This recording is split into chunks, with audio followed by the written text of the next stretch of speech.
our vice chair and chair both kind of disappeared at the same time and kind of left the group headless. And frankly, we're still recovering from that.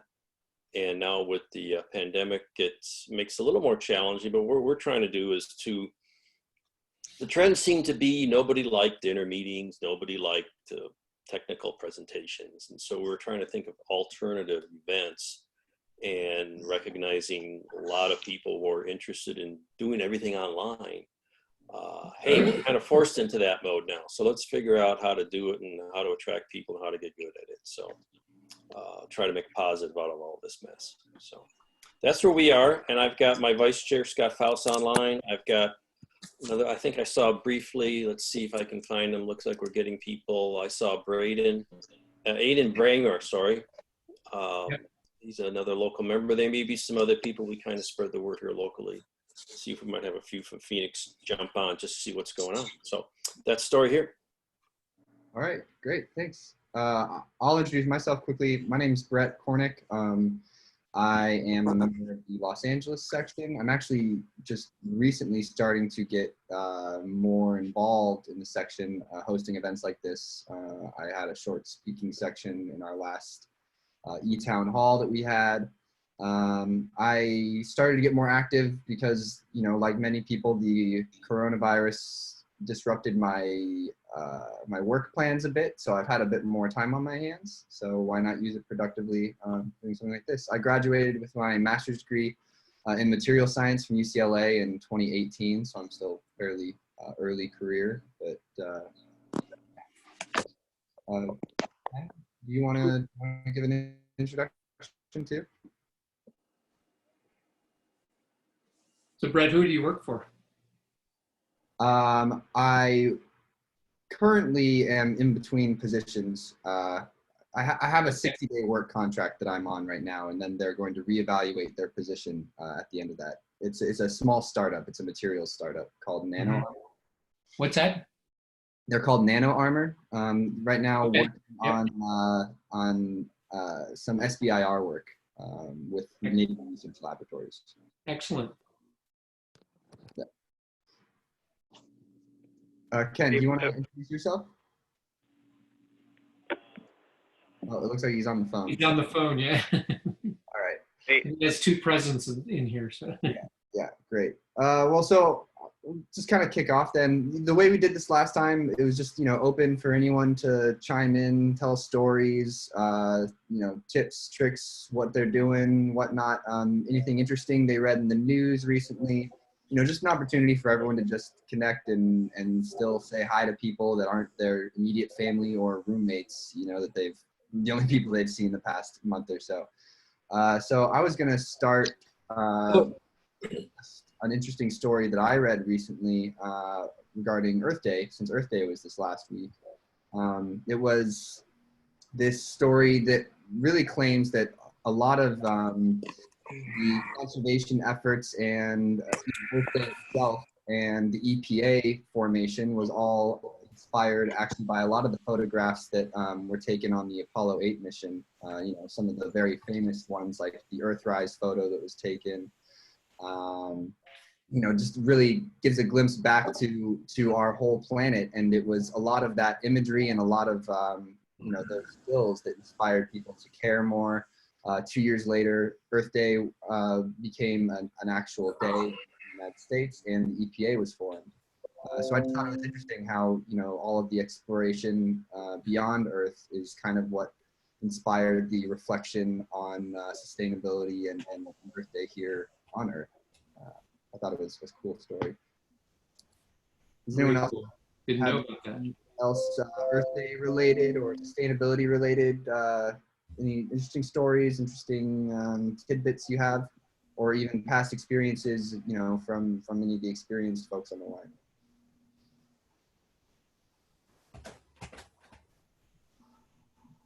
Any and everything is welcome.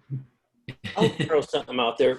Another group I've been involved with over the years is the National Space Society. And I remember when I lived in another city, we had a very active group there, and we had exhibits at a local park where they had a big Earth Day festival. And we were trying to take advantage of that angle to show how people use space technology to study the Earth and to learn about how we're affecting the Earth. And, you know, that's still a big role of NASA: Earth observation, Landsat satellites, heck, weather satellites. We have a lot of satellites that look at the atmosphere. Even now it's in the news because we're seeing the effects of the slowdown from the pandemic is actually reducing pollution in some major metropolitan areas. You can see all that from space-based observations. So it's a good opportunity to show how, when we're concerned about pollution and the health of the planet, to use how space technology can be used to keep an eye on those things and to learn about that. And so we've done that in the past with some of the groups I've been in. I think Shekhar is online now. I call him and, you know, it's, but, all right, go. Sorry to disturb you. Hi, Shakar. Hi, Ken. Hi. Ken, the reason I didn't join because I can't sing and I can't play any music instruments. So, I mean, there is nothing. Dan is the best in this regard. I mean, there's no competition for him. Oh, no. Today is not dance one. This is the happy hour. Okay. Sorry. I thought maybe you guys are singing and playing music. My apologies. Oh, no, hopefully you can sing too. Which one do you want to sing? Kuch Kuch Hota Hai? Or Diwali Duhani and Le Jang Kaho Na Pyali Hai? Kabhi Khushi Kabhi Gum. We have a number of members from the Arizona section joining us too. Just wanted to tune in and see what our happy hour event was like, because they're trying to do more events like this in the future. A contribution, if I may. I think we should let everyone I'm talk with for a little the bit. Orange Let them County introduce. section, and Go ahead. I think we should let everyone. I think we should let everyone talk for like 4 or 5 minutes. You know, for they can introduce and say what they are hoping to get out of this event. Sure. Yeah, we did a couple introductions earlier. Can anybody hear me? Yeah. Yeah. Sorry. We can hear you. Who was that speaking earlier? I'm Don V. Black. Ah, I'm with the Orange County chapter, and have been participating there for quite a few years, to say the least. Let me see if I can get the gallery back so I can see who I'm talking to. Okay, so I've been there a couple of years, and I've been doing these online things myself for a while with the Orange County ACM. Also, I have a couple of meetups that I run. One that you might be interested in is I have an aerospace meetup in which we're trying to create an open source software package that can be used for trajectory optimization. It's a NASA package called GMAT that is open source and was made available by NASA. And so we're digging into it, trying to figure out how it works and trying to make some modifications to it so it'll be appropriate as a package that small satellite developers can use for LEO to GEO, and any cislunar trajectories that they want to build, all for free. So we're looking for people that would like to help out, contribute in some way. We're just now going open source. We've been a small group of developers, both aerospace engineers and electrical engineers here in Orange County. Well, people from San Diego up through Santa Barbara, but mostly Orange County. And so we'd like to open it up to get other people to participate. This would be a great forum because you're all aerospace engineers, one would presume. And so that's my deal. I can be reached at, well, if you go to meetup.com and go /smallsats, then you'll find my group. And What's your group have called? the opportunity to participate. We have the second Monday of every month, we have these kinds of online meetups and getting together and talking about the directions that we're going. And Yeah. by the way, I've hi, been really Don. impressed with what LA and Las Vegas has been doing. Hello? Yeah. Wait, I'm waiting. Yeah. Somebody was saying something? Well, yeah. Hi, Don. This is Fred, and I wanted Sakar to know that Oh, hey, Fred. the Mars Rover Expo that I do every year was spearheaded from some great work that Don and I did down in Orange County many years ago. Great, great. Thanks. Awesome. Thanks, Don. What was your group's name that you mentioned? Small Sats. Small- SMALLSATS. Really cool. If you go to meetup.com/smallsats, we'll get there. Okay, cool. Thank you. Continuing on, I see we've had a number of new people join. Is there anyone that's on this call right now that was also, except for, a couple of the obvious ones that I know, is there anyone that was on the call now that was at our happy hour 3 weeks ago as well? Or is it mostly fresh faces? No, I went to that one 3 weeks ago Yeah, okay. with my scotch. Yeah.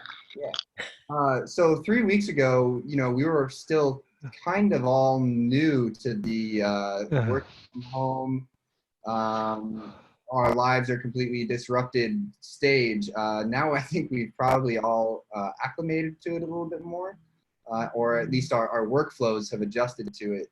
So I was wondering if anyone had any just new interesting information or new interesting stories about how, their work and productivity has been able to stay up or I can tell you one of my colleagues from Broadcom, what they're doing is they are doing like 2 days at work and 2 days from home. So he goes to work Tuesday and Wednesday, and then he works from home on Monday and Friday, Monday and Thursday, I think. So, and he's enjoying it. And I think what they're saying is that companies are going to make that as a norm in future. As half of the work time, 20 hours you work from home, 20 hours you work from work. So stuff like that, if you can. Huh. That's interesting if that does become a new normal. Does anyone else have anything input? Yeah. I have a few interesting things I've been doing over at where I work at Bowling Mesa on Apaches. And our one room started doing an alternating 1 week in or 1 week on site, 1 week off site as kind of a way to reduce contact while at the same time maintain productivity.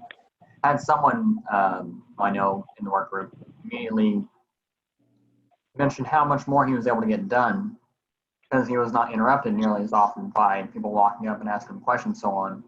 So, from what I understand, I think once I read that Disney actually has kind of a quiet day or just don't interrupt anyone day, and it's supposed to be a day where people get a whole lot more done. So that's something I thought was interesting. Yeah, I can say personally I've been doing some work for the past couple weeks. They they might not even rent out an office anymore.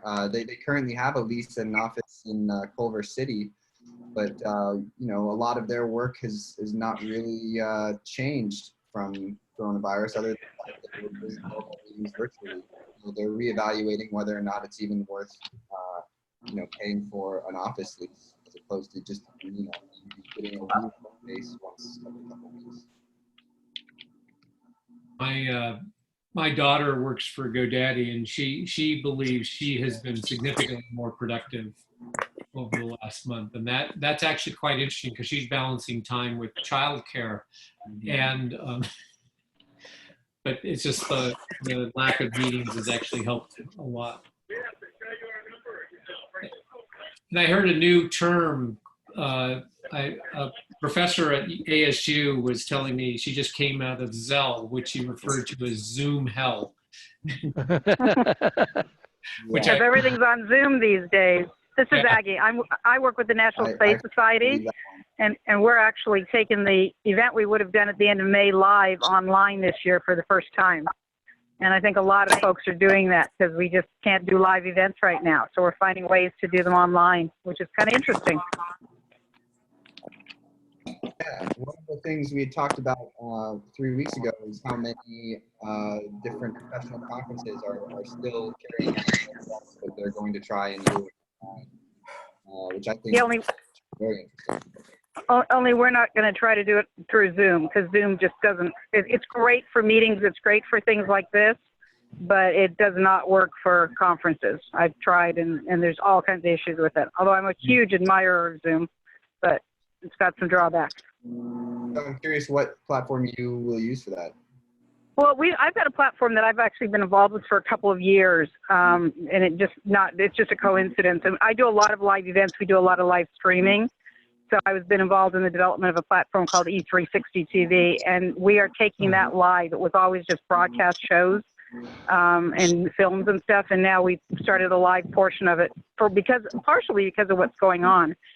So we're going to take the meeting onto that platform, which is going to be kind of interesting. It'll be one of the first times we're doing something of that scale because we're hoping we get 1,000+ people on it. We're hoping we get thousands of people on it. Wow. So it'll be interesting.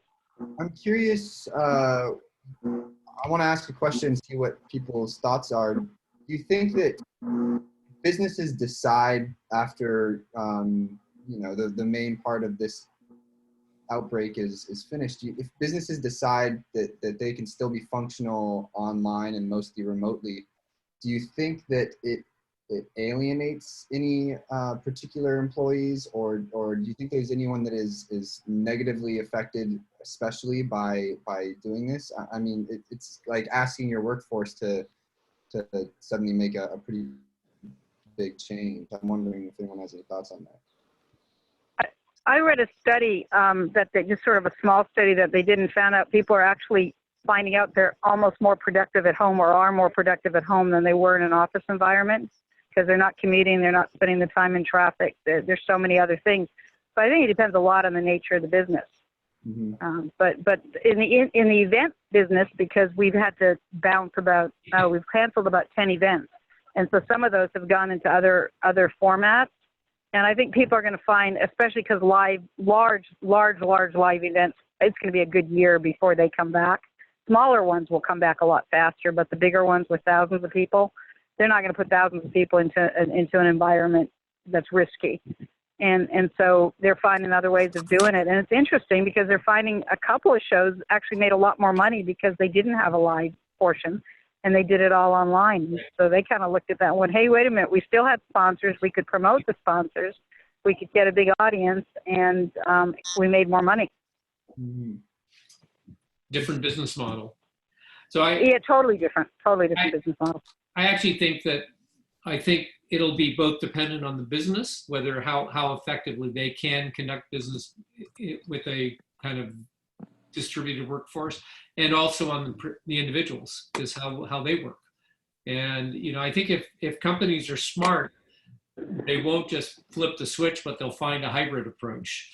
And that would be cool, right? Allow every employee to find a way to work to maximize their own productivity where they're most comfortable. So I hope I hope companies start to explore that perspective. And yeah, there is a downside. I mean, my wife she works at a law office. She is the IT director. They have gone, they have like 50 employees in this big office building in Century City. Well, now everyone's remote except for about 3 people. The guy who picks up the mail, and delivers messages or cash, opens envelopes for checks. So she's had to set everybody up to operate remote. They bring her these old laptops and she'll look at them and go, really, you haven't updated your virus software in 2 years? And then, she'll get phone calls in the middle of the day. This thing is so slow. Well, are you using Wi-Fi? Yes. Do you have kids at home? Yeah. Are they watching a movie? Yeah. Guess what? So, and those old laptops won't allow you to do those fancy virtual backgrounds we see. So I'm guilty of having one of those old computers. And luckily we spent some bucks recently and had the whole house hardwired. So we have Cat 6 in the house and in this office. All that Star Wars geek stuff behind me is her stuff too, by the way. But yeah, we can just take any laptop, plug it in the living room, the family room, the office, the bedroom, and we're hardlined and we don't worry about Wi-Fi or that spinning little circle or yelling at the computer. Is there anyone here on this call that currently works as a contractor that works hourly? I'm wondering how hourly contractors that are not, like hourly workers, like a grocery store, people who are still working at home but are hourly contractors. I'm wondering how that's affected how they report their time, or I'm just kind of curious. Anyone in that position or have any insights?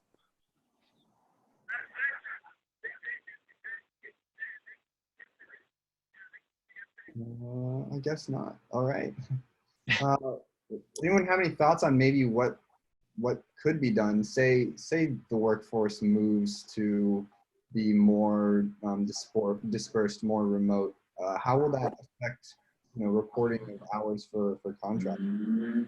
Is it an honor system thing then, or does it just not matter once you if you I think they're going to have to really trust. I was in recruiting for a lot of years, probably for 10, 12 years. So I worked with contractors all the time, a lot of them in the IT world. But we had hundreds of contractors out there and working in all sorts of different places. And there had to be a lot of trust. And there were times we had to let people go because they were playing around with their hours. But most of the people, I'd say 90%, were pretty accurate. And you can tell by the amount of work that they're doing. I'm on contract with a lot of people. It's not hourly, it's project related.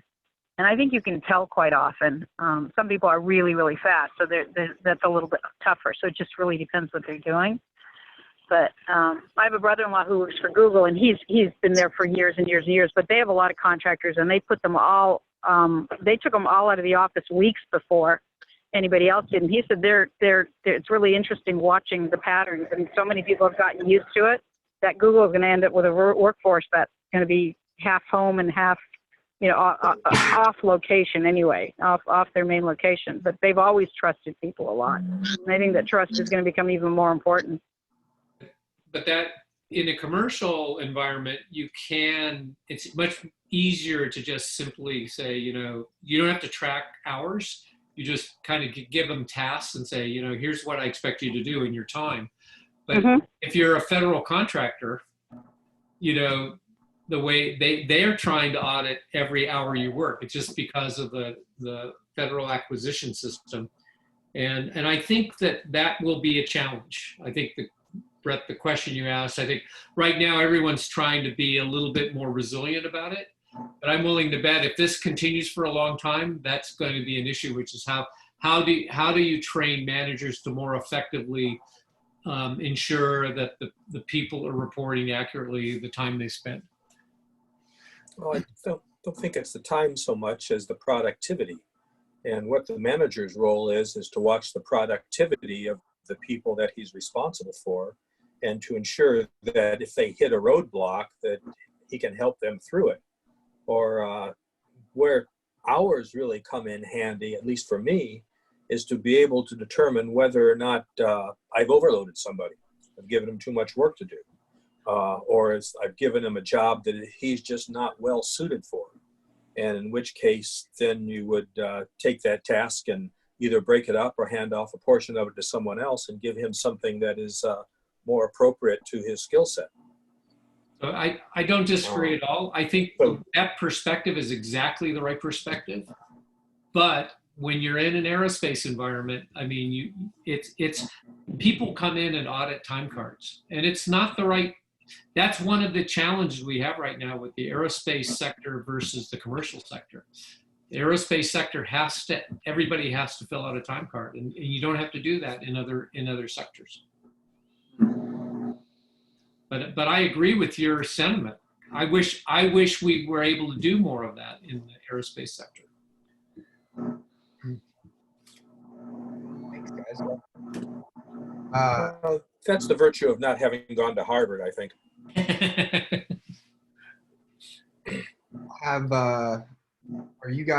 Is there anyone on the line right now that has been through either the hiring process as a recruiter or as a hiree in the past month or month and a half. I'm curious if what kind of insights someone has on recruiting and hiring right now when there are so many people looking for jobs. Sheikh, I thought India is okay. You don't have to wear that in front of Taj Mahal. No, I was kidding. He's here in LA. I think he's trying to make fun. I guess I can kind of talk to that a little bit if you want. It's Ruben Amerigal, by the way. I'm kind of job searching, just looking out to see how things are working out. But there's a little bit of activity still. It's just a little more difficult to get people in interviews. So it's a lot of virtual stuff, and maybe you might have to wear a face mask and you're going to do the interview in the parking lot. I mean, that's pretty much what I've experienced in the last month, but it's not really slowing down, especially because a lot of things, at least here in LA, are defense oriented and people are still working. Those businesses aren't shut down. So that's what I got, at least. Does anyone work for a company that has pivoted what they're manufacturing or what they're doing to help support COVID-19 cause? Curious what efforts maybe some of the aerospace community has done. 3D printing a face mask. Yeah, I've heard that one of the Honeywell facilities in Phoenix area, I don't know if they were making face masks or Yeah, filters. something. And then they actually hired extra people to work on that. I haven't heard much recently, but that was a story a week or 3 ago.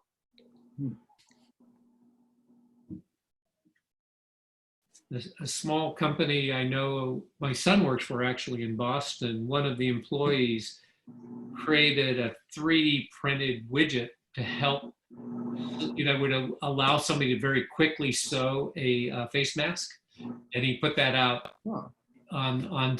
made it open source and said, hey, anyone who wants to do it. So if you had access to a 3D printer, then you could easily print this little widget that would help you kind of, it actually would fold and then allow you very easily then to sew the face mask. I thought that was very cool. That is very cool. I heard yesterday that finding filaments for 3D printers right now is extremely difficult. Interesting. Everybody is printing something, whether it be face shields or whatever doodad to try and help the cause. But apparently filaments are in high demand right now. One of my good friends from high school, he has a 3D printer at home, and he printed a whole bunch of face masks. I think he printed maybe 100 or so of them, and was actually then having trouble finding a little elastic bands to put on the back of them to even attach to the head. I mean, all of those materials are just being printed. I find it very interesting. I used to run a lab for Lockheed Martin in New Jersey, and I was talking to the guy who currently runs it, and they're trying to create a iPhone app to help with contact tracing within the corporation. So it would be, so that, as he was describing what they were doing, I thought that was very impressive. I'm kind of interested to hear more. What exactly would it involve for contact tracing? Because I mean, there's also a lot of privacy laws and privacy laws to consider, right? Yep, and I think this is in the context of the workplace and their work phones, and so I think they have a little bit more flexibility.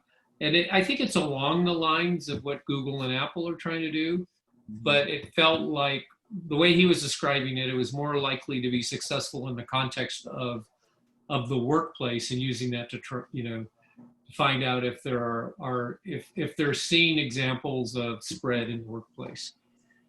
So are they developing it just for their workplace or as a software to They had some other applications that they were doing that were close to what they needed. So they're doing a mod to an application they already had, and they think they can deploy it pretty quick. Cool. Do we know how many people are on this call? 14 right now. How many? 14. Is there some way that I can get all their faces on the screen? If you up in the top, there's a speaker view and then a gallery view. So if you, and No, you're the up, gallery view shows 9. Yeah, some people only dial in. yeah. Well, I'm looking. The participant list shows. I'm on the. I show the participant list, and there's 15 total right now. So somebody just joined. Yeah, 15 right now. But if Oh, somebody use just dial in or audio, you won't see their Right. face. You won't see their face, but in my I'm gallery, to you'll see bet their there's name. more than 9. Yeah, I'm willing to bet there's more than 9. So all I've got on my screen is 9. Yeah, because Maybe I should use a different machine. Yeah, mine shows the 9 faces, and then it shows 6 names. So even though they're not doing sharing video, there's a placeholder. Video. So Yeah, but how do we get all 15 on the screen? I'm curious. Now that we have you, in our happy hour, I'm curious what events you guys might have planned during this coronavirus situation. It's probably a good idea to bounce some ideas off each other. Do you guys have any special events that you've planned together? You've been doing any events? What has been the activity of your guys' section lately? You asked about Phoenix? Yeah. We don't have anything yet. We had one. We had obviously some in-person events planned for the spring. Those got canceled. And then we had the one I mentioned earlier with the kind of career-oriented career disruptions. That was an online event. That was April 8th. That was just 2.5 weeks ago. And we're probably going to try a happy hour type thing like this sometime soon. We don't have anything else lined up. Like I say, we just are kind of in a recovery mode and had elections where no one nominated themselves, and we're spending a lot of time on that. So no, we don't have much planned at the time. We're kind of trying to figure out what we want to do. An idea that crossed my mind was maybe we could do a sort of an online watch party for the SpaceX launch of the first crew to the space station. Something like that, Mike. That's end of May. So we might do something like that as well. Yeah, that's figure out how to do that. I think that there are even platforms, that allow you to do a watch party that's different from something like Zoom. Yeah. No, we haven't gotten that far yet. Gotcha. So we have every Saturday been doing e-town halls or just e-conferences, e-mini conferences every Saturday. We have ours tomorrow is Earth Day themed, 10 a.m. till I think 1 or 2. If you guys want to tune into that one, maybe to get some. I saw that, and I asked our communications chair to spread the word on these, and frankly, I don't know that happened. One thing I was going to ask is, I noticed you've got a lot of events almost on a weekly basis. What's your perspective and approach with doing it so frequently, as opposed to the normal maybe once a month get together? You want to speak to that a little bit? I'm curious as to your approach. Ken, I'll defer to you and Sakar on that one. Shekhar, are you online? Oh, it looks like he might have dropped off actually. Oh, okay. Then I'll say a little bit, because I think Shekhar was thinking, it's new, so he would like to see, every Saturday. And one idea is people got bored at home, and it's also to cheer people up, so that we are trying to do as open as possible, versus doing monthly event. So that's one of the motivation for doing the weekly thing, and so I think it's a pretty good idea, people find something to do and connect to other people, get people connected during this tough time. One angle I thought of is because, like we have here probably in Phoenix and certainly in LA, it's a very wide range of interest in your members. So I'm thinking, if you do a lot of events on different topics, you can maybe have more people find something they'd be interested in. And if you did one event a month on a particular topic, you know, you're gonna have a lot of people say, I don't know anything about that, I'm not gonna join in on that. So if you had more events, if it's possible to do, and sometimes it's easier to do these online, you just find somebody who's willing to talk for an hour. You can hit a lot more topics and not have to spend a lot more effort putting them on, and then you attract a wider audience. Is that in your thinking at all, or? Yeah, that's what so as you can see tomorrow, actually, Sheikha, you know, this is the Earth Day event. So this event used to be in LJ Rocketdyne in his company. But you know, because the virus situation, it was canceled. So it's good to bring people together. So you have people from chemistry, and then you have people from like space agriculture, you know, architecture, and biosphere. Then you also have people talking about the climate change, you know, JPL people. Then you also have a professor from Canada talking about the medicine.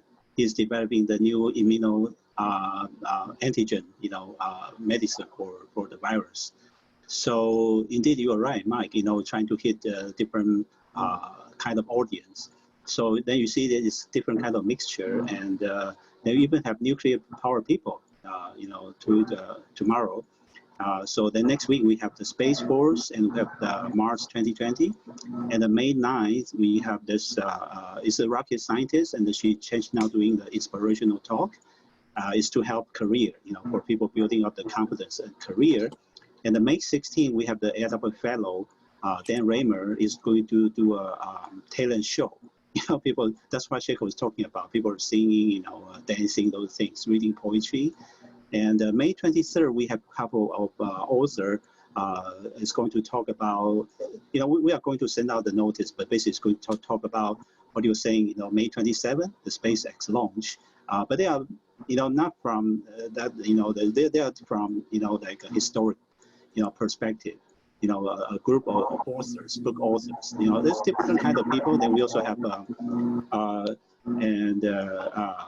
week later we have a Boeing retired executive is going to talk about, you know, some of the historic things. You know, so you know, we're trying to bring different kind of perspective. You know, from different people. You know, space medicine. You know, computer chemistry. You know, so yeah, Sheikha was just trying to hit many different things, and hopefully we can hit the jackpot, as Megan was saying. That's a good idea. The last meeting before the lockdown was Francis Gary Powers Jr. and talking about his father being shot down in the U-2. That was awesome. I mean, that was just, you know, a piece of history that I lived through, and I'm so grateful you put that together, Ken. That was really great. Yeah. Thank you. Glad you love it. You know, we really love you with us. It's fun. Yeah. And you know what? Actually, yeah. Anyway, you know, we are actually, you know, yeah, you're right. That's a very good event. You know, people are very happy, you know, especially you. You know, that's very important. And so many people that attended had inside knowledge. I was blown away. Yeah, it was like the spy club. Exactly. We have the spy club there over there, and somebody brought the space suit, right? I mean the pilot suit. Yeah. I think it's also, you know, a good idea to take advantage of throwing as many events as you can while it's free to do it. I mean, all of these events cost nothing, you know. So even though it might not be quite as engaging or enjoyable as the in-person events, you know, it is true that a lot of people don't have anything else to do, and it costs nothing to throw these events. So I think it is a good way to build section awareness. As long as you always have just, you know, even if it's just an hour-long speaker on a Saturday, like you said, it can be pretty easy, especially in the aerospace field, to find someone that wants to talk at you for an hour.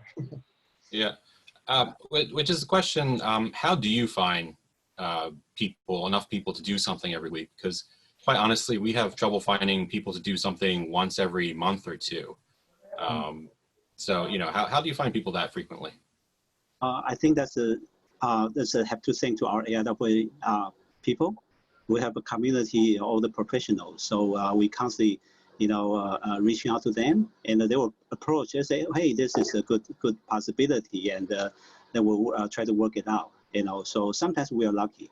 But there was also some period of time, we don't have a speaker either. So it's just sometimes, we kind of lucky, get some member or, enthusiastic attendee that was recommending, some of the speakers. So I have to say we are really lucky, with AIAA. Yeah, it's a really a very good community and organization that we got a lot of support. And of course, and the one thing is that we in LA, that's heavily aerospace based. So our member been in almost every, company or industry. So well, I can only say that it's really, our people are really fantastic. Yeah. Hey, Ken, are most of our speakers or all of our speakers, are they members of the Los Angeles section, or do we reach out to other sections for speakers? Actually, they can, okay, when we in-person event, the idea was supposed to find out the local talent. So we are trying to focus on the local people, but, once in a while we get out of the, city people, but then it's come to the issue of travel support, we don't have that money. So that would be very limited. But once in a while we do, and AIAA has a program to have distinguished lecture. For example, we have the Utah section. There was a distinguished lecture talking about SR-71 and, some other things. So we do have that kind of program, but it's very, very limited. So when we're doing the in-person event, that's kind of, like Gary Powers, those things happen only once in a while. But locally, we can do, we have been trying to do as often as we can. So, the AIAA, the local section arrangement was basic to, find the local talent, help the local people to network. But, if people traveling to LA, which is a big city, international city, we even have speakers from Australia, so that's, we're kind of very lucky to be in Los Angeles and Las Vegas area, so I don't know if that answers your question. So our focus has been, as you have to, for the local area, but if people traveling to this area, we are more than happy to host them. And the people seem to be very interested coming down here, and this is international city, so big city, so we kind of also maybe while all of our events are online and e-events, we can negotiate some speaker trades. You give us one speaker, we'll give you one. Exactly, you're right. Yeah. All right, so we have only scheduled an hour for this happy hour, so it's supposed to end at 7, and so that means you only have 10 minutes left. So I just kind of want to turn it over to anyone at all if there's something you want to discuss for the last 10 minutes, any topic that's been on your mind. It doesn't even have to necessarily be aerospace related, but just something that you can throw out there to a bunch of professionals and like-minded folk. Anyone have a topic or an idea or anything they want to throw out? I can talk about something. Yeah, absolutely. So I should have probably introduced myself much earlier. This is Ruben Amerigov. I'm a new member. I'm LA based. To commiserate a little bit with Brett, I work for an American small company, so I've been writing SBIR proposals for the last 6 years. So I completely understand where you're coming from. So yeah, I just wanted to introduce myself. I have a background in chemistry. I am actually transferring to Arizona State University online for materials engineering masters. So I would be in the Arizona's chapter's neck of the woods. So yeah, I'm just here to meet new people, saying hello. If you guys want to reach out to me for anything, please go ahead. So yep, that's about it. Thanks. I haven't met, I'm also fairly new to my involvement with AIAA, and I haven't met too many other materials engineers yet. So I'm curious what led you to go down that path, since it's, also the path that I do. Oh, it was accidental. So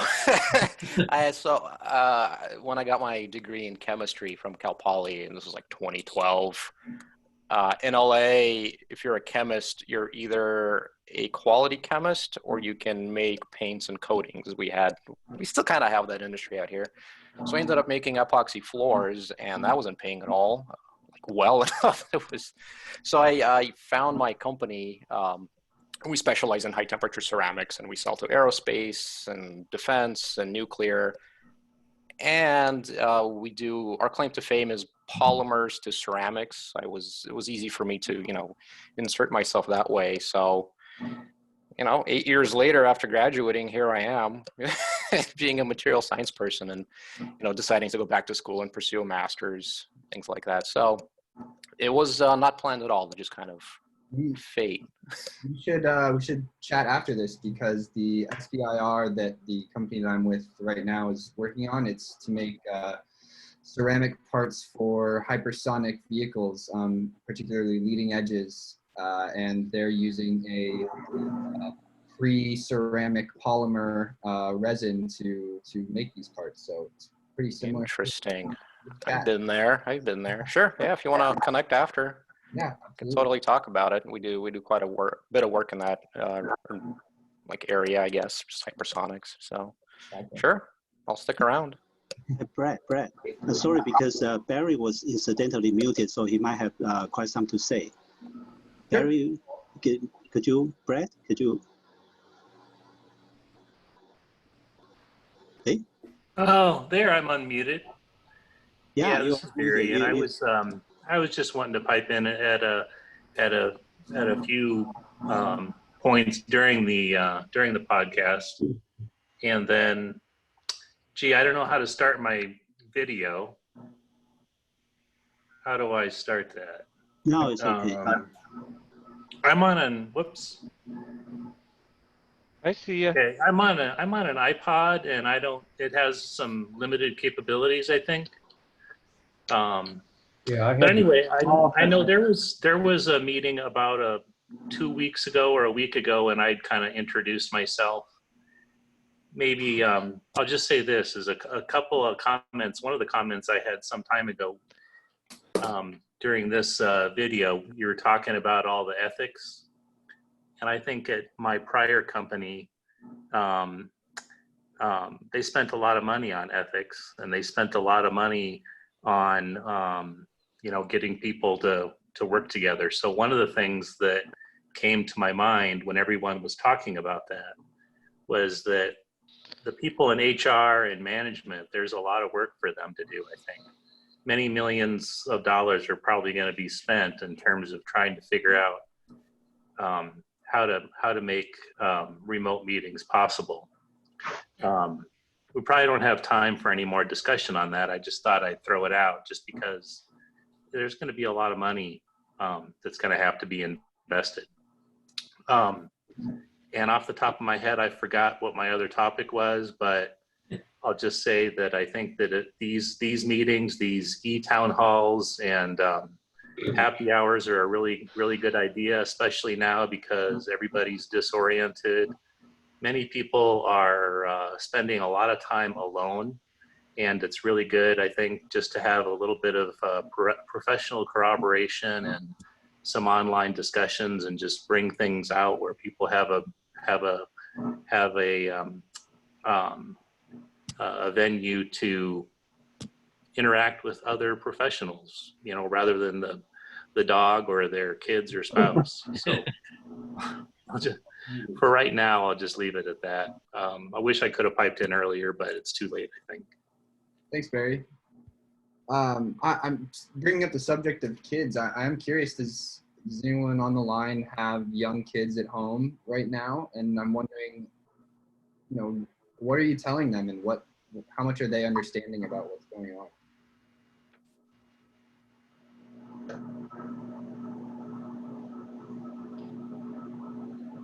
I don't, but I have nieces and nephews, and I took a SolidWorks seminar recently, and then that gets me on their mailing list, and they sent out some keep your kids occupied programs that are STEM related, and they're kind of to stimulate kids from ages 4 to 12, and they had like 4 different apps that you could download for free. And so I passed it on to my in-laws and my nephew. All have kids in that age range. I don't know if they've ever done anything with them, but there are companies out there that are trying to help. And it sounded like especially any kid that's got a tiny inkling in STEM, this could keep them occupied for hours. I know that Sesame Street is coming out with a special, I think within the next week, where they're going to try to describe to the kids what's going on, which I think would be interesting to watch. And that is a challenge right now, is what do you say to the kids? How do they? I know our daughter has 3 small kids, a 3-year-old and 2 1-year-olds. And they live close to us, but whenever they come over here, you know, they're not allowed to. They're trying to keep distance from us because they have a nanny that they can't control. So they don't want to be the responsible for the one giving us the COVID. But you know, I think that is a great question. You know, how do they understand it? But that's that's Sesame Street question. I've got to jump off at this point. Brett, you did a great job running this.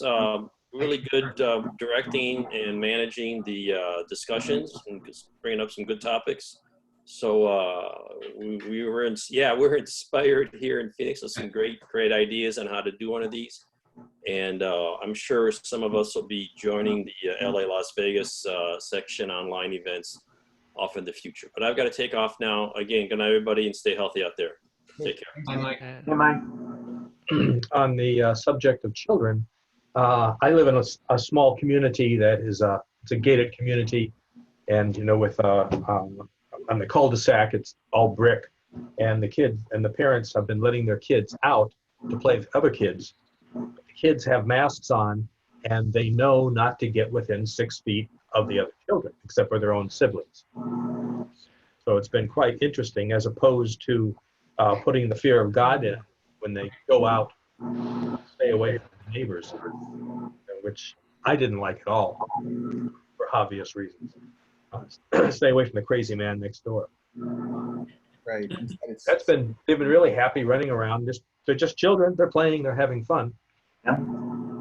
I've been putting on events like this for a couple decades. My wife is a teacher at Cal State, and she's been teaching online courses. She goes up to the university twice a week, and all the rest of the courses, she goes up twice a week to do the chemistry labs. All the rest of the week, she teaches from home, and has had no problem. The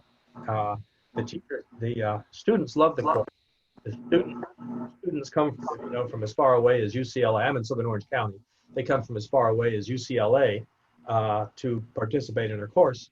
And now, of course, now that we've got all this online stuff, she has literally like 150 students in her course every semester.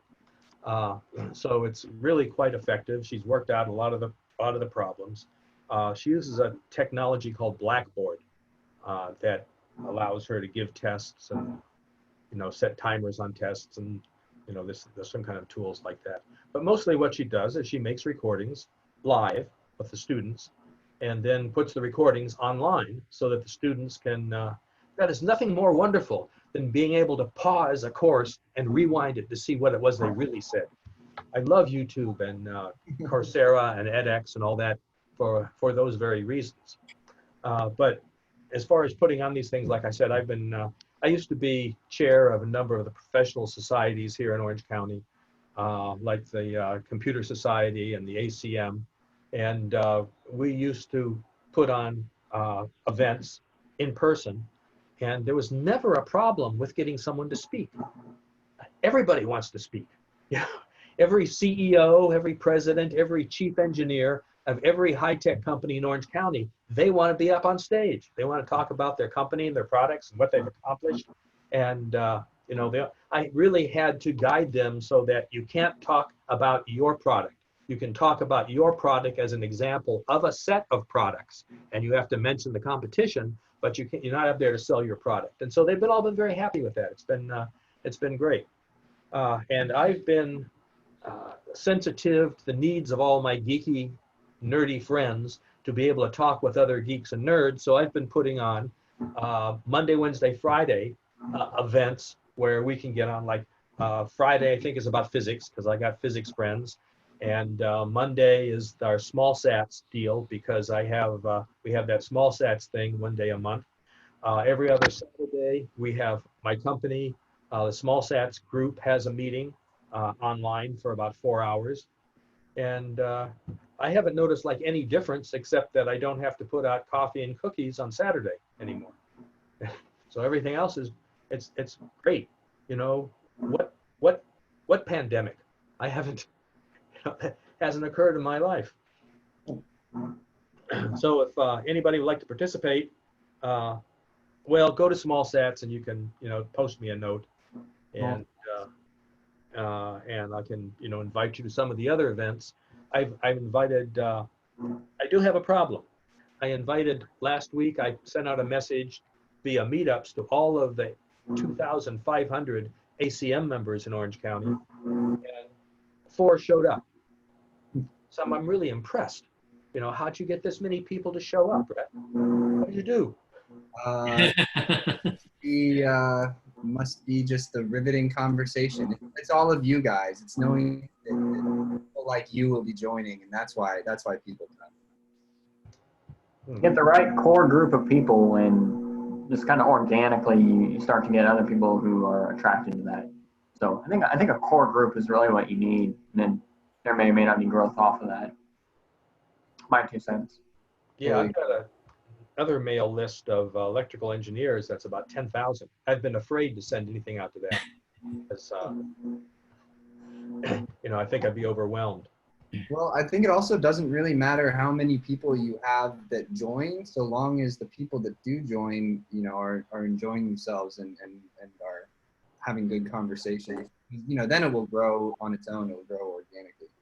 Well, I could certainly hold forth for 20 minutes and bore everybody and they go and hang up. So it's more than just, it's what you talk about. And hey, this is Barry again. Can I just throw something out there real quick I thought of? Yeah. You know, I noticed, you know, yeah, there's a fair number of people on, and seems like a fair number of, you know, ratio half or so are pretty advanced in their careers or retired. And it makes me think of one thing, is that whenever you get brand new engineers that are fresh out of college, there's something, the one or the 2 things that those people don't know how to do and that they really struggle with is something really simple. It's called creating a schedule and creating a plan. And just throw this out as a venue like this might be really easy for, you know, some real senior guy to say, well, when you create a schedule, this is how you really do it. And I would think for a venue like this, it would be 30 minutes long, maybe, and maybe fun to do, and not a happy hour, but a e-town hall or something. Anyway, I just throw that out there. It's something that I think that could be beneficial to somebody coming fresh out of college, or definitely if we could make some between the mature legacy members and the new members, you know, the ones that have been involved, you know, fresh out of college or less than 10 years. That would be a nice casual event. Have a topic that lasts 20 minutes, half an hour, someone could talk about, and then the rest of it is just thrown open to talk and ask questions and, you know, have questions of your career. One of the things I've seen in my small sats is that it is a combination of people that have been around for a while, and some that are, you know, in the middle of their career, and some that are fresh out of college. And they've really appreciated, the young ones have really appreciated having some mature members that they could run their problems by. I mean, like problems with management, problems with, if they were management, problems that they had with, you know, new employees, that sort of thing. Just to be able to talk to somebody about it, to run their ideas past, or, you know, to get some ideas. Well, someone independent also, that has an independent perspective. Exactly. Yeah. Career counselor, if you will. Exactly. Would you call it a rear counselor? A career counselor. Oh, career counselor. Yeah, they've been acting in that capacity, but as a friend. Yeah. You know, not somebody at the shop. Right.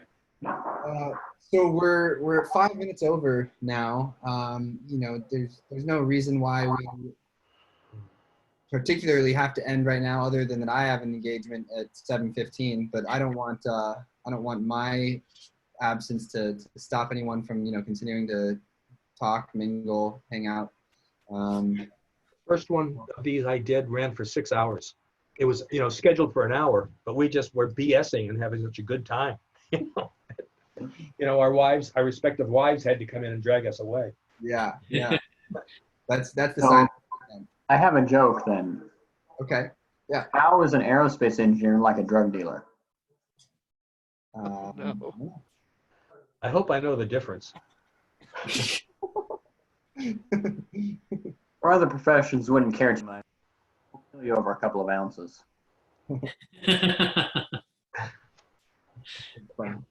Say that again.